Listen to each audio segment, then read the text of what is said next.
Hello everyone, welcome back to Lynn's story.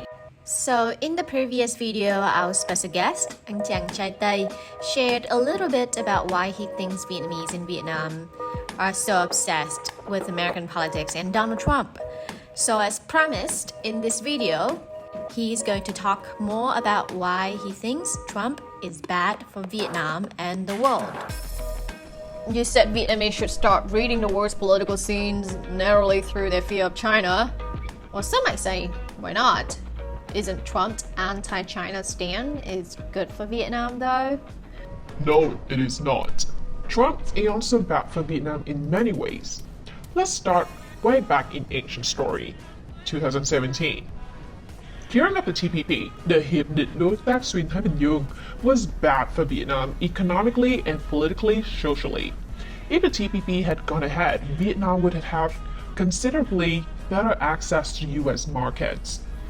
The TPP would have meant a richer, economically stronger Vietnam. It would have meant the Vietnamese government had to agree to various liberalizing social political measures that would have been written into the agreement. If we relinquish full authoritarian control over X, Y, and Z, as this international treaty we want to sign requires to do, then we will reap enormous economic benefits. And these were the arguments, and it was a strong argument. Going ahead with the TPP would have meant Vietnam continue along the same incrementally liberalizing path it was going along before 2016-17. But seeing Trump pull the US out of the TPP, that is no longer the case. Trump is also bad for Vietnam because he doesn't have a coherent foreign policy. The key thing to understand here is that Trump's pivot back to America, aka makes America great again. Trump has abandoned traditional alliance in Asia and refuses to try to wield power and influence in Asia Pacific. Some of the generals, sir, they are an ally. We must protect them. Saying they're a long way away. We are an ally of South Korea. The Obama administration has already agreed to it. I said, I don't care if they agree to it. I couldn't care less. This in turn left a vacuum in which China is very happy to fill. So even though Trump has his trade war with China, which sounds okay, Chinese power continues to grow because he doesn't have a wider policy of building alliance or using American influence for good in the wider world. This is not even to start on the subject of climate change, which was the topic on which Trump made another disastrous decision early in his presidency, pulling out the Paris Climate Agreement and basically denying that climate change is even happening. Trump has declared climate change to be yet another hoax. All the scientific evidence points to the opposite direction. He got the point. How many of you been swimming in Saigon Street recently because of the heavy rain? Vietnam will be and is being affected first in the world because it has a long coastline where most Vietnamese live, because it has a tropical climate exposed to damage from tropical superstorms, and because there are large areas, particularly in the south of the country, which are very close to sea level.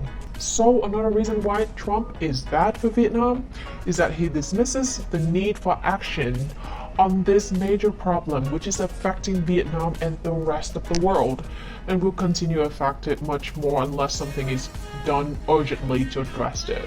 As the problem demands a global solutions, it requires the world's two great powers, Anh and Uncle Sam, to work together.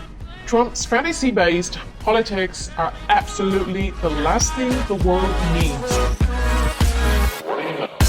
Vietnamese people with American citizenships should stop buying into Trump's fantasy-based politics. Recognize the real threat to democracy and freedom he poses. And what Vietnamese in Vietnam should do is get politically educated, become better informed. Younger generations of Vietnamese need to stop viewing American politics as a kind of melodrama or horror movie. They need to wake up to the fact that politics is not just another spectacle for them to consume on their mobile phones. That concludes the discussions between me and my new friend Chai Tây, who has lived in Vietnam for 7 years, mind you. So Let me know what you think. Do you agree with him? Do you disagree with him? Be civil, trying to create values for people, okay?